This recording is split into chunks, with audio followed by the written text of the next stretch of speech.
મોટો સમાજ, પાટીદાર સમાજ હોય એટલે દરેક લોકો એની રાહ જોવે કે આ સમાજ શું કરશે. તકલીફ તો દરેકને છે. અમારી લડાઈમાં, અમારી ગાડીમાં જે પણ લોકો હતા એમાં બધા બીજા સમાજના પણ હતા.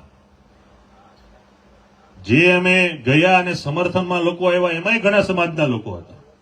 આ કોઈ સમાજની કે એક વ્યક્તિની લડાઈ નથી. અને જે ખેતર તમને વાવવા આપે તો એ માલિકીનું ન થાય. કોઈ ખેતર તમને વાવવા આપે તો એ ખેતર માલિકીનું ન થાય. તમે વાવો, લણો, ખાઓ, ઓકે, પણ એના ઉપર માલિકી હક ન લાગે. તમે એમ કહો કે ગોંડલમાં કોઈ આવી ન શકે. તમે માતાના દૂધની વાત કરો, કયા હિસાબે તમે સંસ્કારની વાત કરતા હોય? કોઈ વ્યક્તિ માના દૂધ ઉપર તમને આંગળી છીંદે તો એનો પ્રતિકાર હોય જ. પછી પક્ષ હોય, પાર્ટી હોય, સમાજ હોય, બધું સાઈડમાં.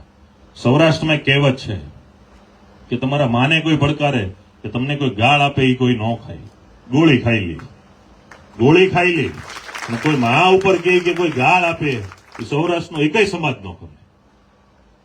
અને આજે અખાત્રીજનો દિવસ, કણમાંથી મણ પેદા કરતો આ સમાજ, એ સમાજની આવડી મોટી ગોંડલમાં 1.25 લાખની વસ્તી, અને છતાંય આજે એ સમાજની સાથોસાથ 18 સમાજને સહન કરવું પડે, તો એના માટે દરેક લોકોના સાથ સહકારની જરૂર છે.